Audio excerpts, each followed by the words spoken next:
and we exchanged many frank words in our respective languages. I don't think there were any far-reaching political scepticisms involved about the corruption of the Tory government. He just thought that this man represented a world which was on the wane. From his background, you would expect Peter to be a Conservative, and he was. I think he was a sort of Tory anarchist, really. He had a mission, and that was to kind of break down as many taboos and sacred cows as he could. Why would he have bought Private Eye, you know? He's a fucking troublemaker. And the more people laughed, the more out of control you get. Is your target here the establishment? It must be largely. Most of the establishment has joined, and I'm glad to have them there. You know, they'll be in there every night, and we can get at them. The idea for the establishment came to me my second year at Cambridge, and I thought, why isn't there a place like it in London, there is in Germany, there is in France, and so on? I thought it was a pipe dream. I never thought it would happen. And I can vividly remember being in Mexico City, in a little hotel or somewhere in the sort of dusty outskirts, and somehow this cable from Peter found its way to me. He said, I found this place. We can start. This is London's most fashionable lavatory spot. The only reason it was a membership club was that at the time, in a public theatre, you had to submit all your scripts to the Lord Chamberlain's office to be censored. Good evening. Excuse me, sir. Are you a member? I'm sorry, I'm not. I'm from American television. I'm doing an interview downstairs. I'm sorry, sir. You must be a member to go in here. The only way you could get round that was by having a membership club. Would it help if I told you that I was the Duke and Duchess of Windsor? Oh, sorry, sir. I didn't recognise you, madam. We had thousands of members, because as Peter said, everybody wants to be a member of the establishment. Who are your regular members, in fact? Well, of course, not to mention any names, the Rolling Stones, Lord Snowden and Alf Ramsey pop in for a quick one now and again. They didn't used to really like one sketch that he used to do. He used to do a little monologue which was all about peeing into a lavatory bowl and picking off the bits of stuff that had stuck to the sides. And he was very keen on this bit, and they were all terribly embarrassed by it. And they were amazed one night, much to their relief, when he didn't do it. And they found out exactly why when his parents came round afterwards, and it was the first time that he hadn't done it. So there are thousands of people who were members, and they of course all wanted to come to the first night, and you couldn't get in the place. And do you know that that place was so incredibly popular? There used to be a traffic jam down Greek Street every single night of the week except Sundays. It was nothing of a club. I mean, they didn't try very hard in the decor. You came in and you had your bar, and then you could go into the supper room and watch a show. It's very American. It was essentially a club where the in crowd at the time was seen. Michael Caine and Terry Stamp were the dreadful twins, really, who used to come in. Anybody who was doing a show was there. It was fantastic. And Peter was there all the time. And after Beyond the Fringe, they'd go on to the establishment. We wouldn't get home till 4 o'clock in the morning. It was crazy life. He had the predatory look of a hunting bird. He was devastating to the girls. He had these very bright eyes. He had this kind of hawkish kind of appearance. He had that wonderful stalking movement. Oh, gorgeous. Oh, he was so beautiful. He was a very, very glamorous man. And he was the leader of the pack, of that there's no doubt. Well, he was a fucking beauty is what he was.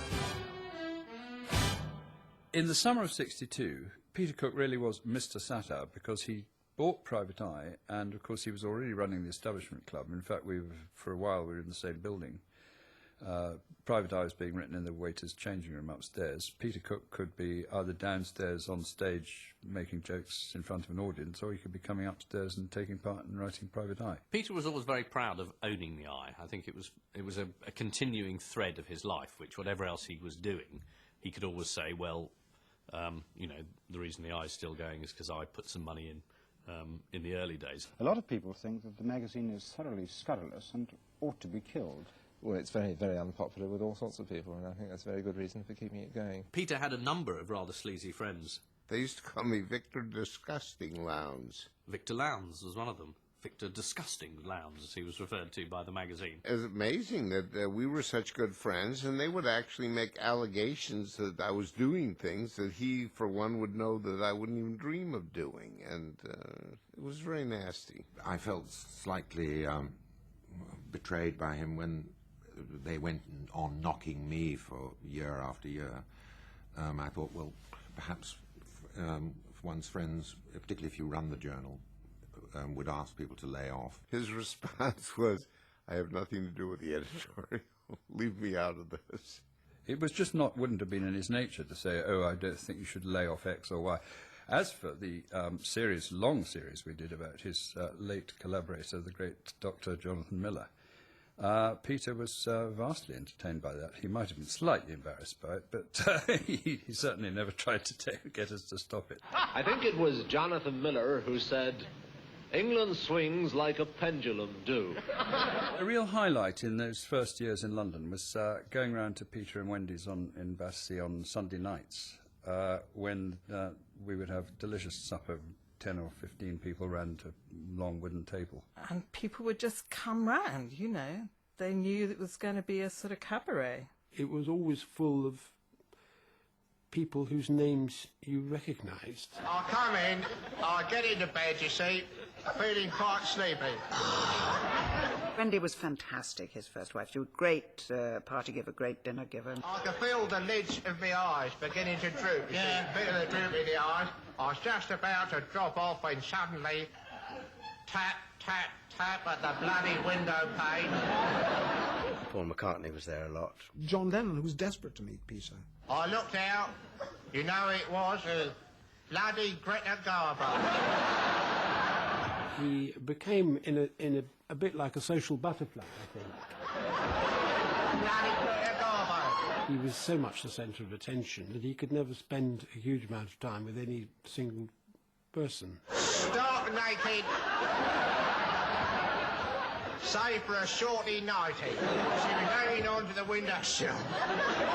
Well, I don't mean he was rude or offhand or anything like that, but he was just sort of endlessly on his way.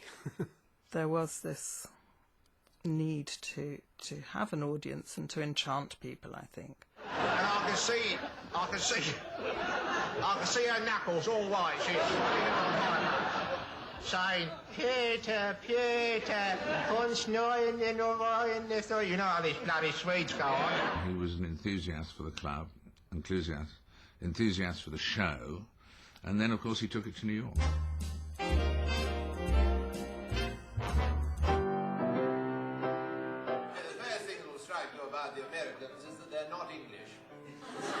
I think that in many respects it was much more successful on Broadway than it had been in London. And we were rather surprised that people adored it in the United States. Off-Broadway also, the English are in vogue. On 54th Street between Lexington and 3rd, the Establishment Club holds court, transplanted from its native Soho. It was wonderful because Peter was on Broadway and we were not far away. And we stayed open late, so Peter would come by. You'd have Oscar Peterson and Laurel Hines. Miles Davis and Nina Simone. I mean, all these people coming in at 2 in the morning and staying until 4, and Peter would be there and making us laugh. It was just heaven.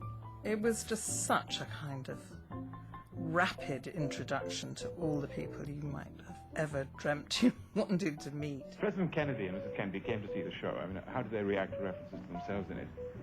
As far as one could see, and one could see fairly far, they were in the 4th row, very well. They came back in the interval and said they'd enjoyed it very much. He was unbelievable in Beyond the Fringe. That was the most magical moment in the theater for me when I was young. I just was go back again and again and meet him backstage. That's where we first were together.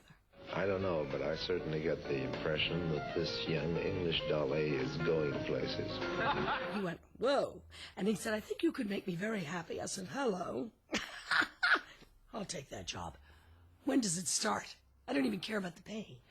You know, I was just so in love with him. For me, I had to queue up to speak to him at parties, and it began to pall to be a sort of little appendage, really, because that's how it felt.